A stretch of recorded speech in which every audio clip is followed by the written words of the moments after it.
Hello there, welcome back. Today's show, the long episode of the week, is I'm going to look. It's a continuation of a series I've been doing over the past few months. It's like films that I have an emotional connection to. This time I'm looking at the 60s and 70s. This is the era of Hollywood collapsing, of a lot of European influence hitting cinema, where the studios were no longer really in charge. So, but also it was a resurgence of Hollywood in the late 70s. So it was a very interesting time. A lot of intriguing films were being made. But again, this is not a history list. These are the films that moved me. These are not like, I'm not trying to see every film would move me. It's like there's certain ones that got to me. There's other ones that are big and famous that had no effect on me whatsoever. Just the way it goes. So these are the films that are, I would say, are the kind of emotional peak points for me. The first two are Tarkovsky films. These are Mirror and Stalker. I mean, there are other Tarkovsky films like Solaris and Andrei Rublev. Terrific films, but these two really got to me. Mirror's a bit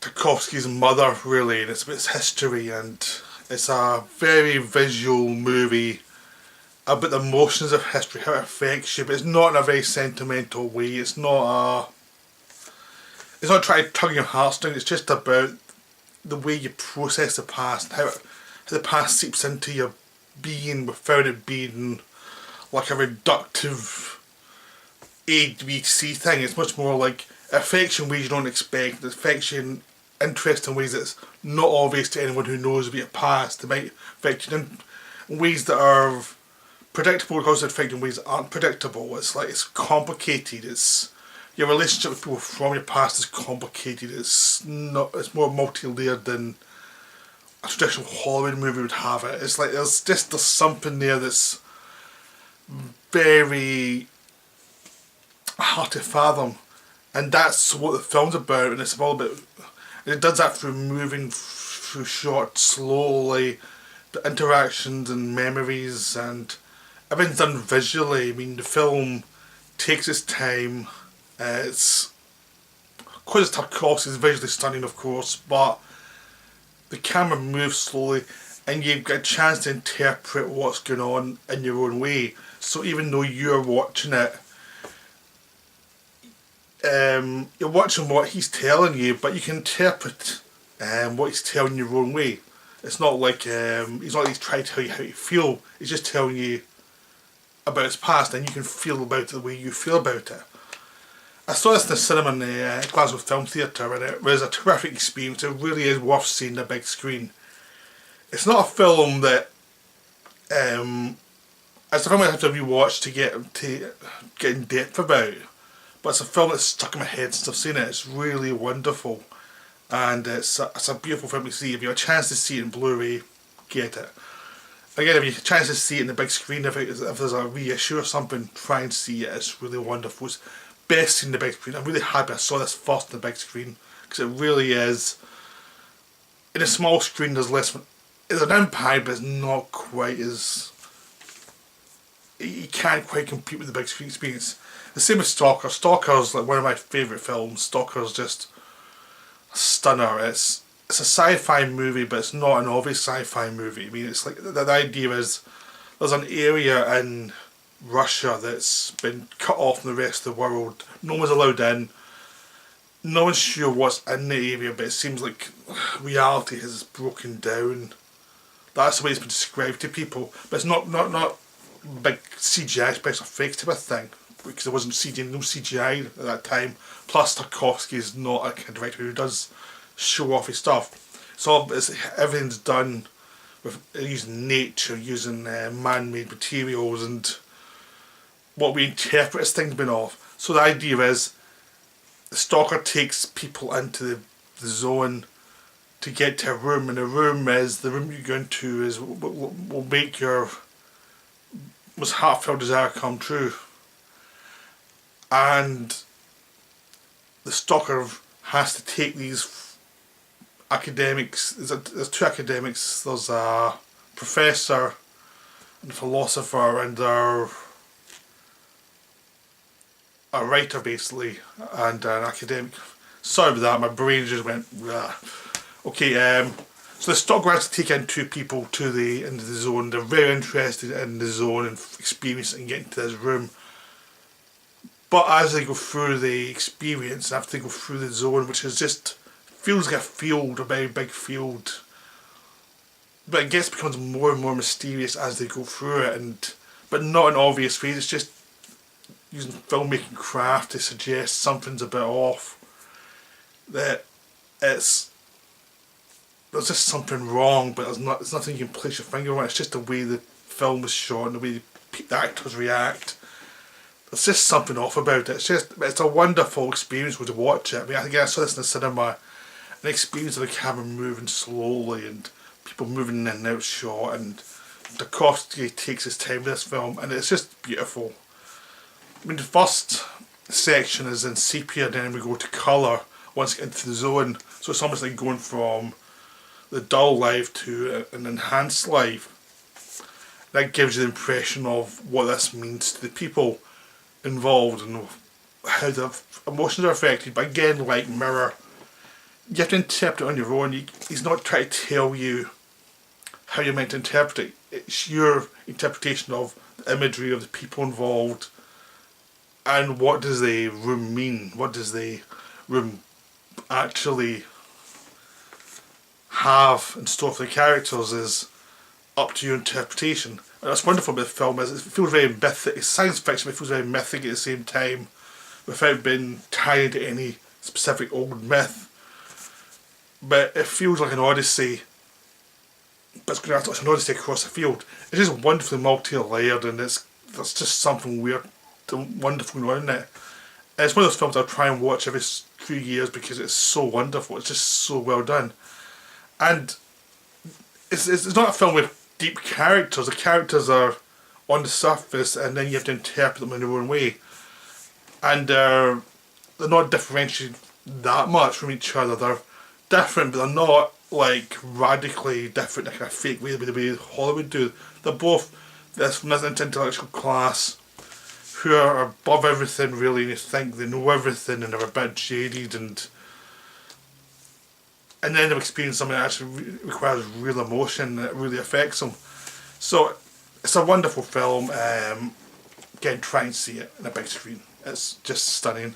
Okay, next I'm going to go completely different. I'm going for the biggest fantasy, which is the Harryhausen movies. There's two I'm going to specify, which is A Golden Voyage of Sinbad and Jason Argonauts. Now, Jason Argonauts was the first one, and this was in the 60s, and it's I think everyone's saying it's Jason goes to find a golden fleece.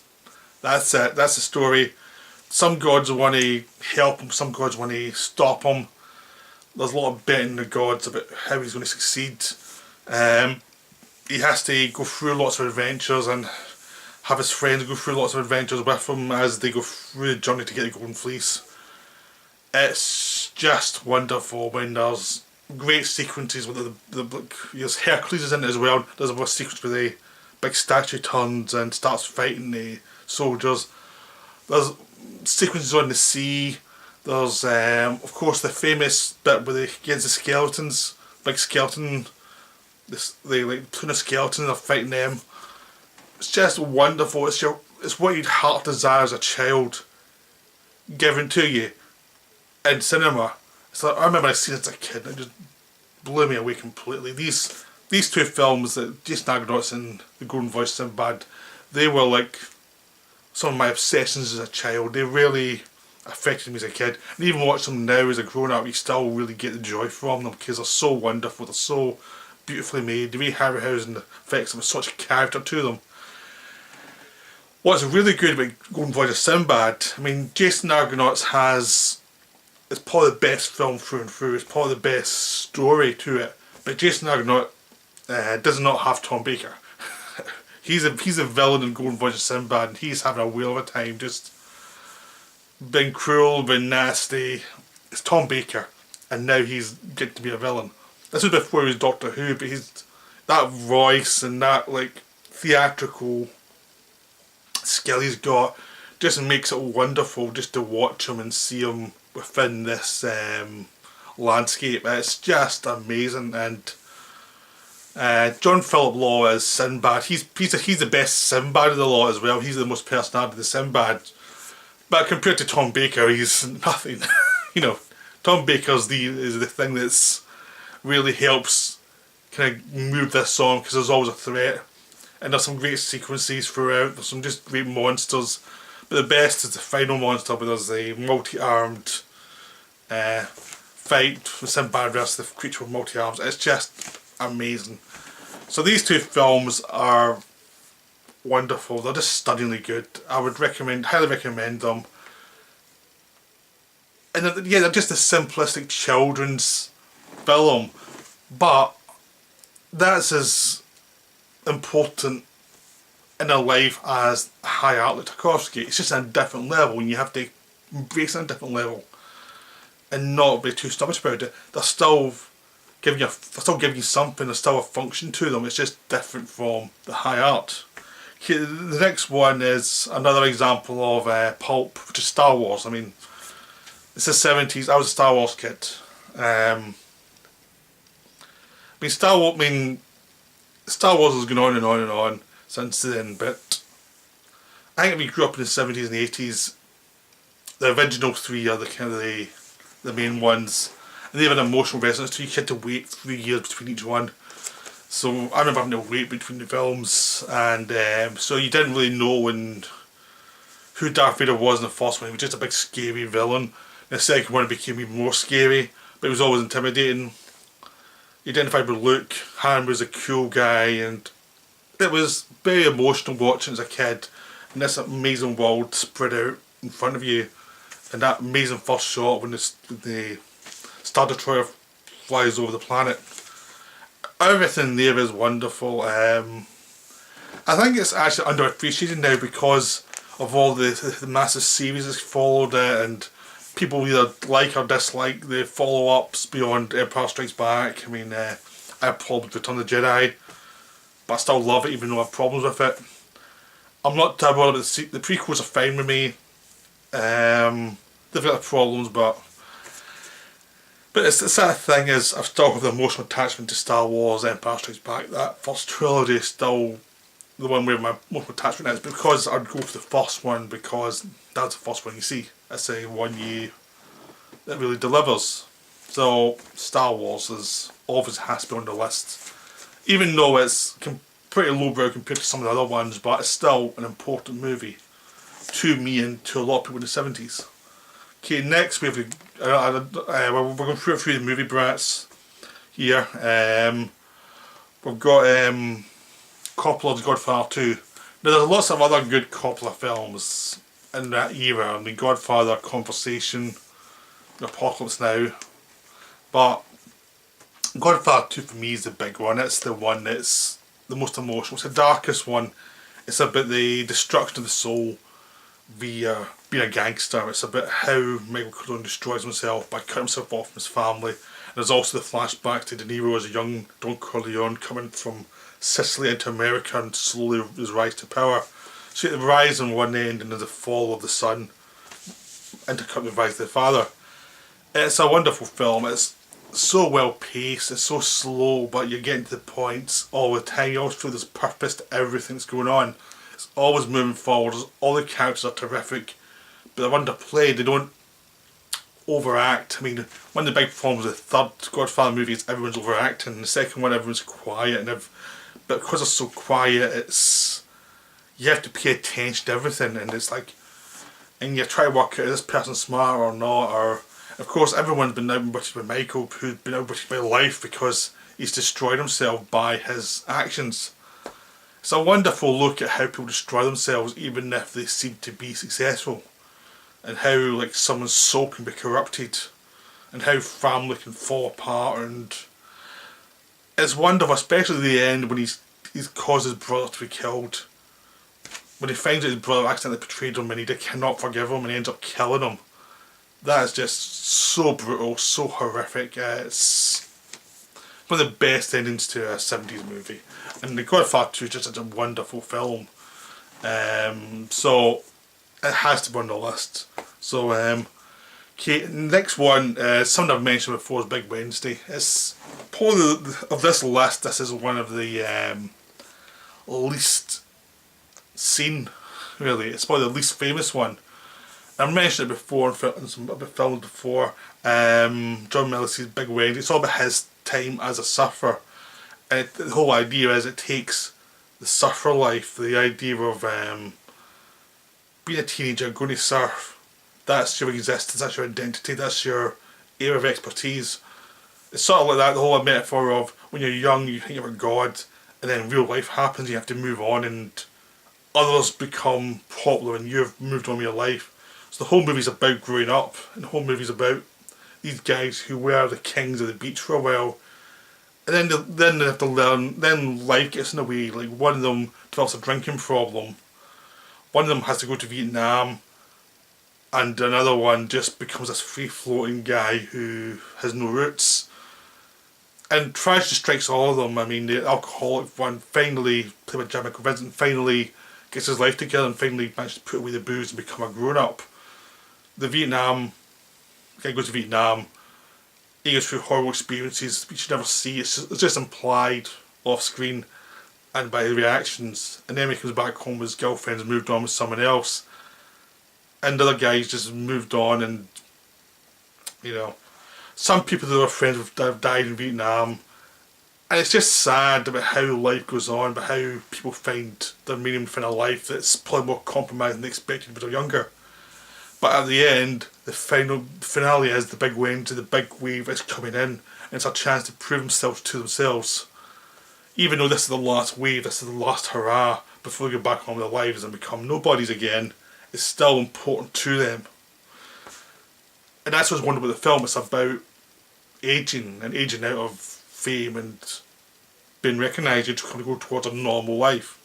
It's a wonderful film. It's really underrated. So I would highly recommend it. Okay, and next of he's not viewed as a movie brat, but he's in that generation's two John Carpenter films. It's Darkstar and Assault on Precinct 13. Again, I think I've mentioned these before. I'm a big fan of these. These are wonderful films. Darkstar was made when John Carpenter was a student, and it was his big thing. It was his chance at getting some of his work on the big screen.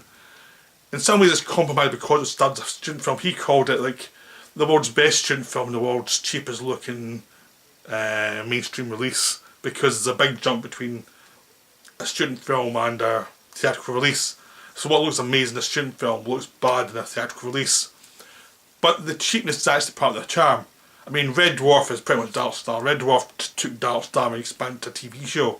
So the idea is these guys stuck in space, they're blown up planets, unstable planets, and they're doing like fast and light speed as they go through from one planet to the other, and they're just zoned out at this point. They're so bored with space, they're just so burnt out by life, they cannot take it anymore, and so these people just slowly going mad in a spaceship.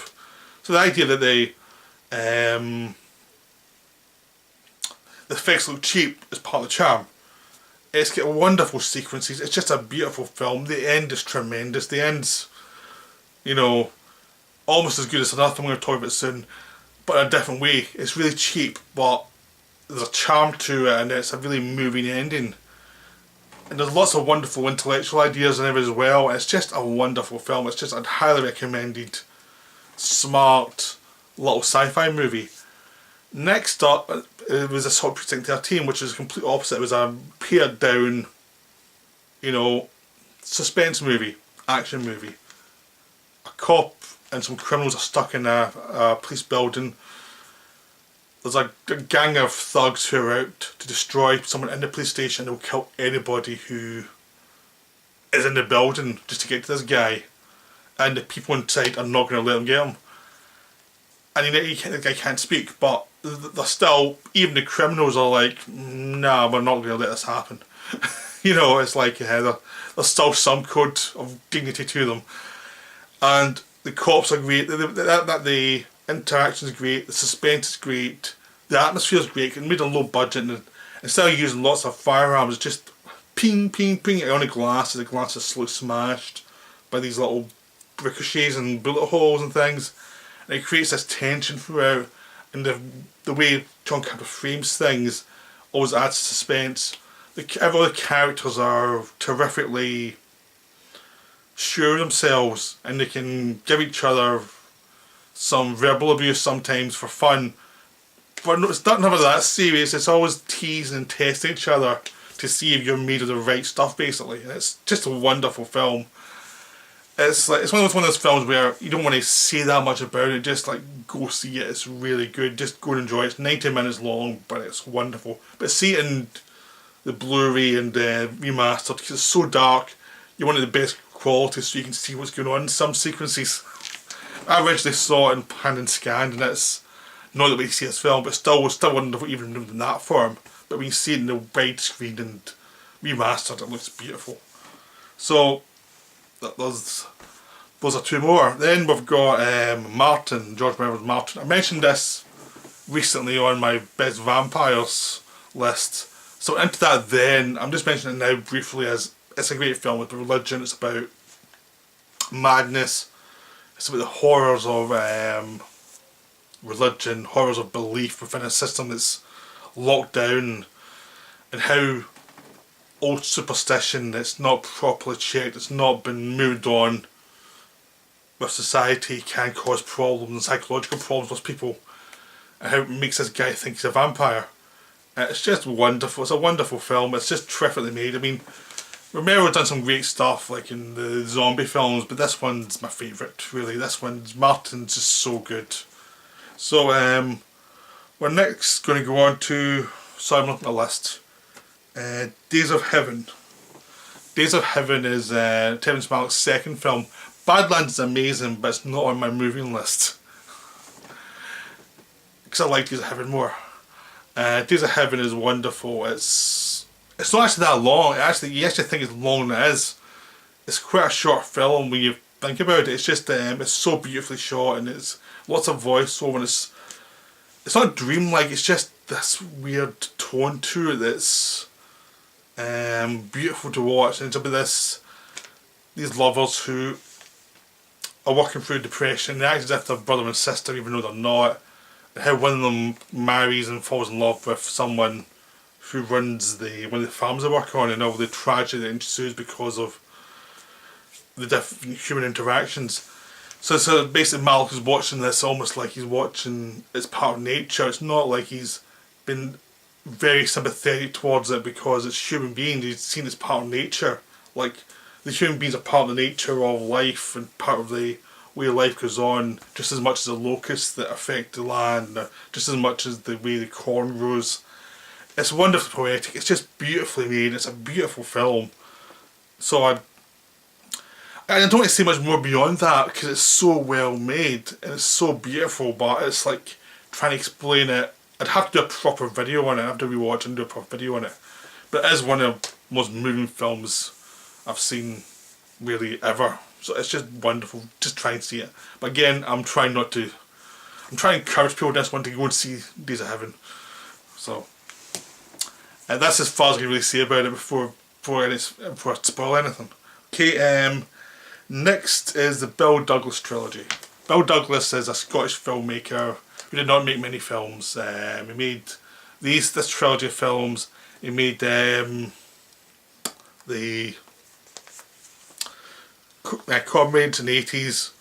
It was very hard to get his films financed. He was very artistic. He was very focused on what he was focused on. He did not compromise, and so it made it harder on the people financing it because he was going to do what he was going to do, and that was that. You have to. This is what I'm doing, and you have to finance or don't finance it. A lot of people just wouldn't finance it. But he made these films in grants. These 3 films based on his experience of growing up and going into the army. The third one's about in the army. It's the same lead actor throughout the 3 films who unfortunately died in the 90s after these films were made. They're just wonderful. They're very hard to explain beyond. It's been growing up in a very deprived area, in a very deprived life, and how do you survive that, and how does those experiences affect you. But again, it's sort of like Tarkovsky, and it's not obvious. It's not like like done the Hollywood fashion of A, B, C equals D. You know, it's like these 3 points created this. No, you have to interpret everything yourself. You have to see it and experience it, and he gets affected by it, but it's not trying to be reductive of what the outcomes are of his experiences. He's got experiences. These are experiences. Then they lead to him growing up and how he is as he grown up, but it's not in an obvious fashion. So, but they're just wonderful atmospheric. They're black and white. They're just beautifully done. They've got a wonderful look to them. It's unsentimental about Scotland and how poor Scotland was, really, in the middle of the century, really, and because Scotland was pretty poor then, and just how few opportunities there were for people, and just his experience living that life. They're wonderful films. Again, I don't want to go into too much detail. I'm just trying to encourage people to go and see it. These are great films. You should really see them. So go see them. The next is A War Game. Peter Watkins' A War Game. There's other Peter Watkins films like Privilege, Culloden, Punishment Park. These are all great films. I would highly recommend. But The War Game is the one that was banned, and it was also because it was realistic about nuclear holocaust, what it actually does. And it's on the list because it's so effective when you see it. You just slowly, it's done like a report. So it's like done very factually. It's not done with sentimentality. It's done like, this is what happens then, this is what happens then. And it's just devastating. It just totally destroys. It's based on real research what would happen if there was a nuclear attack. Not just when it happens, the after effects of what happens day 2, day 4, you know, it's just slowly the collapse of civilization after the after effects of it, and how there's no way to survive it. You're just dead. But if you're unlucky enough to survive the first blast, you're going to die slowly, and it's going to be pandemonium, and people are just going to die in horrible ways. It's just a stunning film, which I'd highly recommend watching, but be prepared for really disturbed imagery. I mean, this is on par with Shore for how disturbed you're going to be when you've seen it. It's like, it will really haunt you. So, it's moving, but it's moving in a way that's, in some ways you wish you hadn't seen it, but in other ways you're glad you have seen it, because it's like, instantly makes you hate nuclear weapons. So, that's War Game. Okay, now I'm going to go on to a few films by some strange, interesting directors. Herzog with Heart of Glass. Again, just like Peter Watkins, there's lots of great Herzog films in this era. There's Nosferatu, there's Wojciech, Strocek, is Fitzcarraldo, there's see, my mind's going blank. The one in the jungle where Kinski when he's going mad. Not Fitzcarraldo, the first one. Wild Wrath of God. There's tons of great ones. Herzog's brilliant. Heart of Glass is my favourite, so I thought I'd want to just do one to represent all of Herzog. And it's just, it's more dreamlike. I mean, apparently the actors who were involved were hypnotised to give this weird dreamlike feel to the film. And it's just wonderful, and it's just it's all about superstition and the idea that it's the end of the world, and about these people setting off at the end of the world who think they're going to go off the edge of the world. It's just wonderful. It's wonderfully atmospheric and strange and weird, but it is like a dream. It is like this sort of mythological story that you're getting told to you. It's really worth your time to go and see, because it's just got this tone that's very unique, and it sticks with you after you've seen it. I mean, you could make the same clip for all the other films Herzog made this period, and this actually just becomes like, what was your favourite rather than what was the best one. This is my favourite. It's probably not the best one, but it's my favourite. It's the one that I remember more than any of the rest. Even if I don't really remember the plot so much, I just remember the atmosphere. And I think that's what goes with me with these films, is the atmosphere rather than the plot is what really gets me with a lot of these films, or the story involved. the plot details I'm never as concerned about as the details of the world.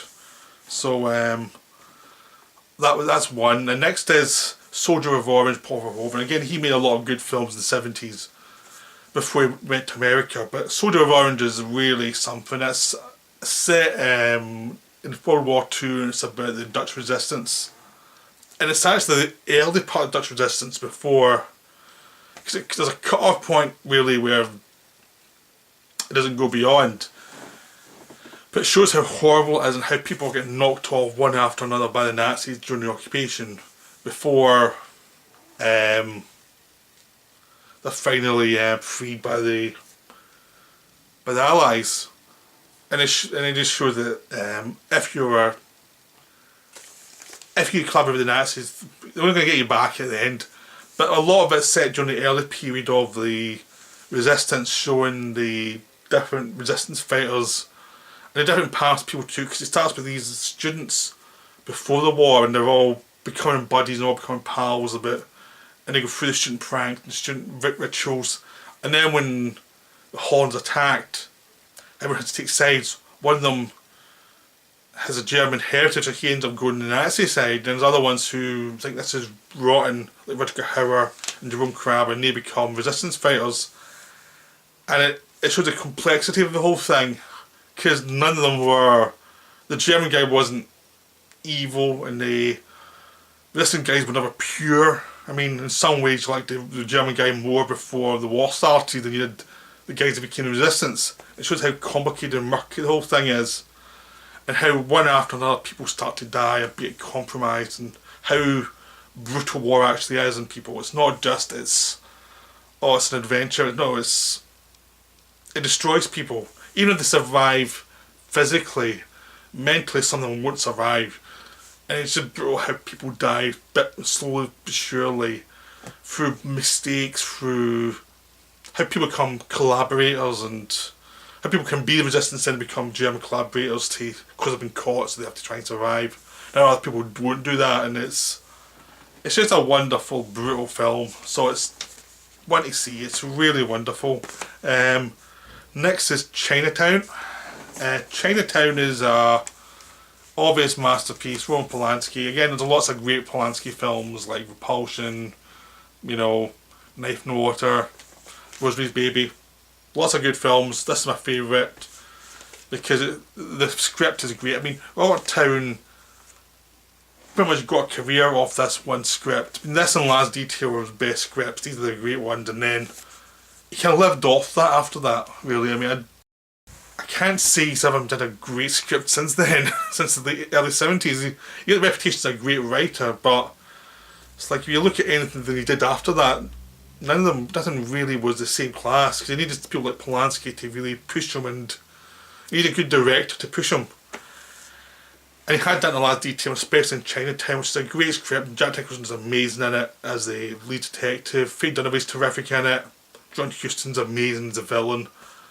It's a wonderfully twisted plot, and it's about exploitation of land and exploitation of family, and how evil works in business and in capitalism, and it's how insidious it actually is, and how people are compromised all the time by capitalism. It's a wonderful film.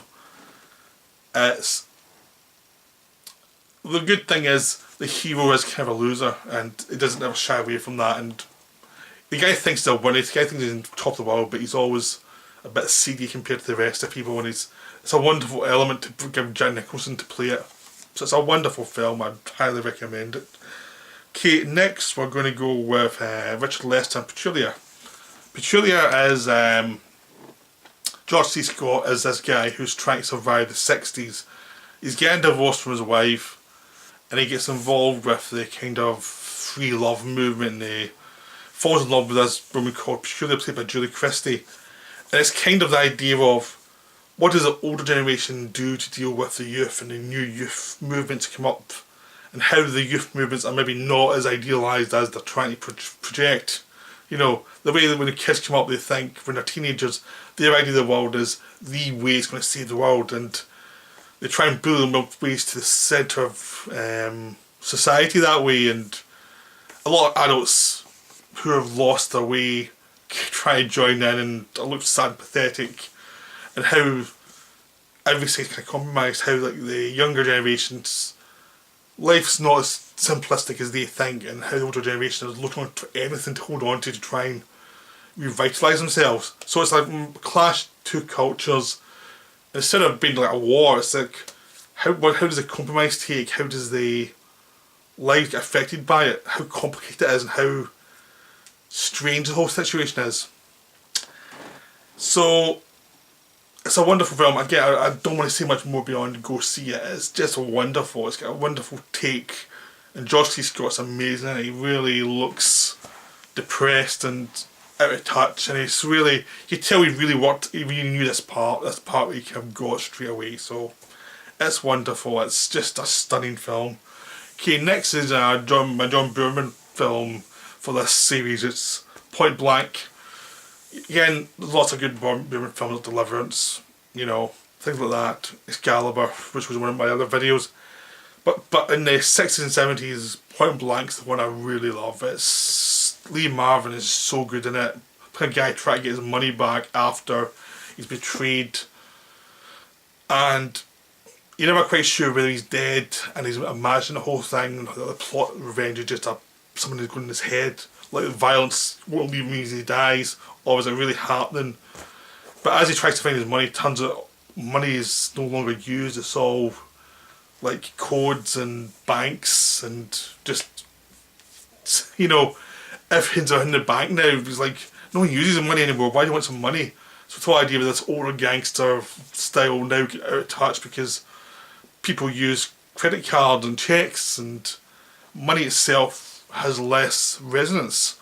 So it's a guy's out of time, he might be out of life. This whole idea of this old way of life slowly fading away, and it's resisting, but it can't quite get a grip on the new, you know, can't get a grip on what life now is.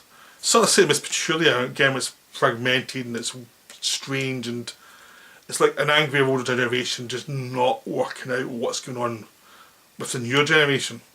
So it's a wonderful film. It's shot on widescreen, it's stunningly shot, it's just beautiful. So go see it again. Don't try and know anything about it beyond what I've just said, and just go with it. Okay, next is the two Kubrick films. I'm just trying to see if I've missed anything here. I haven't. 2001 and Barry Lyndon. These are two of my favourite Kubrick films. These are the two Kubrick films that I switch back and forward. What's my favourite? It's like it's either Barry Lyndon or 2001. It's one of those two usually. Every so often Shining pops up, but I think Shining is always the kind of second choice thing. These two are the ones I really love. 2001. It's a great sense of wonder about the universe, about life, how life evolved.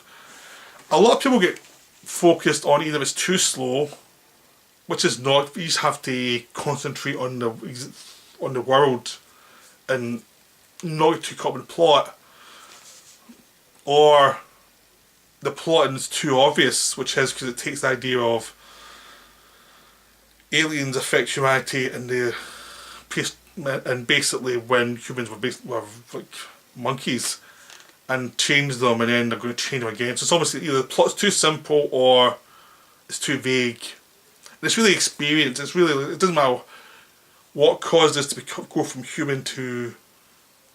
ape to human, and what's caused us to go from human to something else. It's like it's experience of going through space and learn how to do it, how to exist in each time zone. Like the apes are bored of the time zone.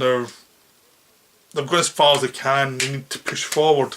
And then we get to 2001, mankind's moved forward and pushed forward as far as they can. It needs another push forward to do something new, to have more of a challenge again, because it's lost its vitality. And the whole idea is pushing forward and finding something else, finding some way of life that's different from before. And in this case, the mechanism is the aliens trying to evolve humanity, but it could be anything. It could be something humanity creates on its own to push forward. You know, it's just a plot to get to the idea of humanity needs to move forward. Humanity's stagnated, and on the planet needs to find some other challenge. And the challenge is artificial life, challenges going into space and finding something new within the universe. So it's a wonderfully hopeful film about man in the universe and what it can be, even if it still is cynical enough to look at man's problems and man's failings and certain things that go from ape to man, which is the focus and tools as the way forward rather than intellect.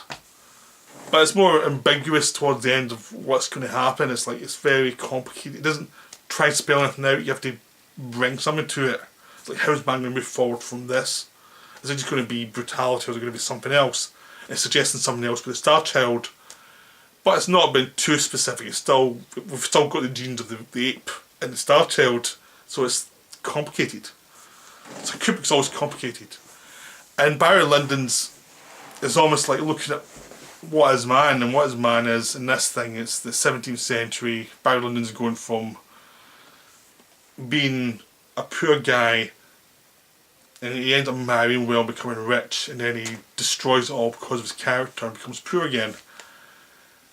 That's just the plot. The experience of it is watched a kid who doesn't know how to exist in the world and who's forced into the army because of his passions and mistakes, and he learns to become cynical and he learns to become a con man, but he never really learns how to live. He just learns how to get ahead and get moving from one level of society to the next, but he never learns how to exist and how to deal with people and how to enjoy himself.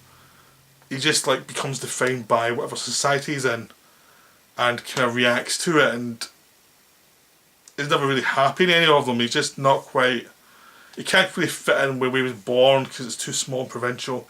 He can't really fit in the army because he doesn't want to be there. He's okay as a con man, and when he becomes like a guy of money, he doesn't fit in there either because he's contemptuous of it, and contemptuous of all the pretensions of the people around him, and does a lot of damage to people. So it's like, how do people survive in a world where they don't really fit ever? And which I think a lot of people feel like in their daily lives, and it's about that, but it's got this whole thing of the 17th century and it's all this beauty around them, but it's still hell. It's still like, he still doesn't fit in anywhere, and it's just a wonderful film, so I highly recommend it. Okay, moving forward, I'm going towards the end now. Okay, these are a few films I already covered, so I'll say them, but I'll just say go to my videos. Machete, which I haven't done yet, but I'm going to do soon. Un Femme Douce and Lancelot de Lac for my Bresson. There's lots of other ones, and I'm going to do a Bresson film for something else that would be on the list, which is Balthazar. I'm going to do a separate video on Balthazar. I love Bresson. The more I see Bresson this season, the more I'm thinking he's definitely one of my favourite directors ever. I used to be Bresson used to be below like Kubrick, Uzu and Buñuel, but now he's kind of coming up to from there used to be 3, now there's 4, because Bresson's now pushed himself up to my top level. Machete I'll be doing soon as well as a video. It's wonderful, but I want to do a full video on it. It's a beautiful film about a girl going through life. Un Femme Douce is about marriage falling apart, to my video. It's wonderful. Lancelot de Lac's about Thursday nights and they're about myth and reality, and it's wonderful as well. Again, see my video for that one. So that's that one. I'm trying to move forward now because I'm seeing that I've been not talking for a while. Okay, 2 Buñuel ones to mention Buñuel. There's Belle de Jour and Exterminating Angel. This time period, Buñuel was at his peak doing a lot of great films. You know, Phantom of Liberty, you know, all these great films. He was knocking out the park. There's so many too many to mention actually. Christiana, stuff like that, but these 2 I really like. Exterminating Angel and Belle de Jour are the 2 that I really love. Belle de Jour is about a woman who becomes she's bored by her life and she becomes like a afternoon prostitute in this brothel, and it's just a parody of wars and how people are tied into their lives and this civilized existence is what lies beneath the civilization, or what we think of as civilization, and what the kind of urges that are below the surface that we're not dealing with. The whole film's about that, and it's funny as hell. It's really hilarious. Again, it's one of those things that I don't want to say much about when you go see it. Just like go see it. It's wonderful. It's hilarious. There's like Catherine Deneuve is the lead, and she's so funny because she keeps it blank but interesting. She's blank enough to project onto her, but there's always life going on as well with her. So she's reacting to things. It's just this weird, wonderfully calibrated performance. And the men in her life are all kind of clueless. One of them's a criminal, and of course because he's a bad boy, she's attracted to him. And there's all these weird clients at the brothel. It's just hilarious. The ending's funny. There's wonderful sequences throughout. Benuel's having a lot of fun. He's found something he can really get his teeth into, but it's a film not to know that much about before you see it, like most Benuel films. The other one's Exterminating the Angel. The plot is actually very simple. They go to a dinner party. These rich people go to a dinner party, and after the dinner party is over, no one leaves. There's nothing stopping them from leaving. The doors aren't locked or anything. They just will not leave. They will not leave this one area. It's that some psychological thing. They cannot leave the area. Like, they're starting to run out of water. They're running out of food. They're smelling. They're looking horrible. There's something about it that they can't leave. And it's just wonderful. It's just like just watching society and polite society tear itself to bits in this small black and white film. And because there's no logic to it, there's no reason why they can't leave, it makes it even funnier and more hilarious. The same way that there's never a really real explanation of why the Belgier, she goes to become a prostitute. It's just, there's something inherent in mankind that's insane that Benuel always gets, and it just comes through in this film, is that it's mass anxiety and people try and be polite, try and be civilised, but they're below the surface, they're crazy, mad creatures, are just nuts, and Benuel really gets this. Exterminating Angel was amazing. It's just so wonderful.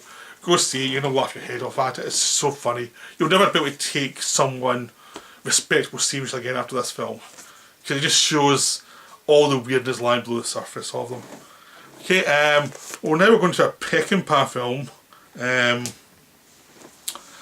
This Pat Garrett and Billy the Kid.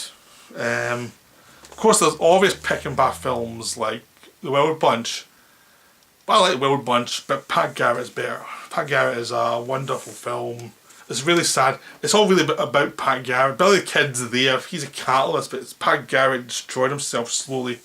Because he was once an outlaw, now he's a cop, now he's a sheriff. He has to hunt down his old friend so that he can survive. If he doesn't do this, he'll get killed. So it's about the melancholy of hunting down your former comrades. He has to hunt down the whole posse. So anyone who used to run with them, even if they've left alive, they've started pressing ahead and they're going to get hunted down, and Pat Garrett's killing them one by one. And you just watch the effect on him as he's slowly killing his friends off one by one. He doesn't want to do it, and he's destroying himself, he's starting to hate himself, and he's just disgusted with what he's doing. And James Coburn is amazing. He's just so good as this guy who's just destroyed by what life's thrown at him. It's just Peckinpah's best film. It's just saddest film. It's just wonderful. It's just a beautiful film. Even though Chris Christopherson's Billy the Kid, he's not that great, he's still rough enough that it actually works. He's this blank that everyone's projected onto rather than a complicated character. The complicated character is Pat Garrett. And the fact that this blank is the reason for all the trouble makes it even funnier and sadder and more tragic. So Pat Garrett is a wonderful film. Although I'd avoid the new recut of it, some idiots made saying this is what Peckinpah wanted, and it's like, this is not good. So I definitely recommend Pat Garrett, Billy Kid, but see the old Turner Classic version, which was the rough, it was basically the rough cut before it was edited by the studio. It's the best cut, it's really good. Okay, now we're going to go to something I should have mentioned earlier, which is Army of Shadows. I should have mentioned this when I was doing Soldier of Orange. This is the Melville version of the Soldier of Orange story as well, where it's about resistance, and it's about the people fighting the resistance This time it's in France. Again, it's a wonderfully dark film. The whole thing about it is watching resistance slowly operate in France and slowly torn down bit by bit by the Germans, because Melville was in the resistance and he saw the brutality of it all, and he saw people getting murdered left, right and centre, and he just does it all, and you go through all this horror for 2.5 hours. It's just brutal on your senses as you watch. Because he's a classical director, Melville, it's not like Sam Peckinpah brutality. It's just like characters you become attached to, and then they get caught and killed, and it happens again and again. And people, and whoever you get attached to gets destroyed and they die. And then the punch comes at the end when you realise this is just the first year. So there's another 3 years left of this war where they're under occupation, and it's felt so long as if this has been a full war, and you realise that this is just the first third of the war. That's it. And it feels like everybody's been wiped out by that point, and it's such a great film. It's so beautiful. I think it's a better film than Soldier of Orange, but both films are terrific. This one's a more this is an older man making it, and Soldier of Orange is the memories of a younger man. So it's two different attitudes, but they're both really worth seeing for different reasons. But it's basically the same story of people in resistance and war and how it affects them. So Army of Shadows is amazing. Okay, now we're finally, this is the final two. You'll be glad to know the video's almost over. It's basically A Mortal Story and Chimes at Midnight. Those are the last two moving films of the 60s and 70s for me. Chimes at Midnight is also when I was looking at the story of, you know,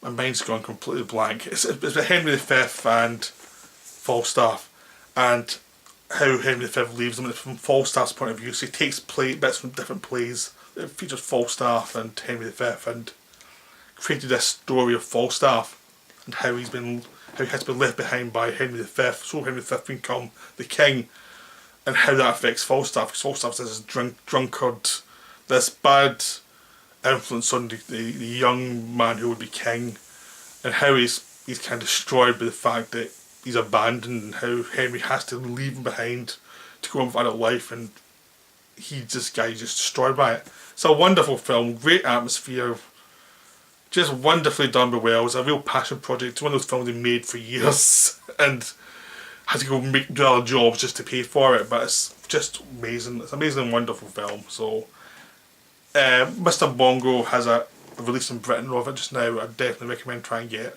some Blu-ray. It's just wonderful. A Mortal Story is made for French television. Jean Moreau's in it with him, and it's about this guy who is cynical. Also plays him, this cynical guy who wants to believe in love, so he pays these people to act a love story to see if it can come true, and he's trying to will it to come true between this young man and older woman, and he's trying to suggest this man's going to fall in love with this woman.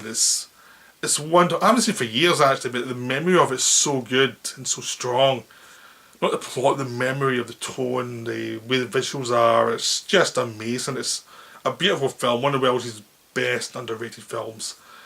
And it's like 40 minutes long. It's really short, but it's a beautifully short film, and it's definitely one to see. It's a beautiful made film. Well, I hope you enjoyed the list. Hopefully, I know I went on for way too long there, but we're doing a list of 2 decades. It's going to have to go that way. So I've got 2 films that I'm doing videos on this week that will cover 2 other films from this era that I really like, but in a bit more detail. So I hope you enjoy them, and I'll speak to you soon.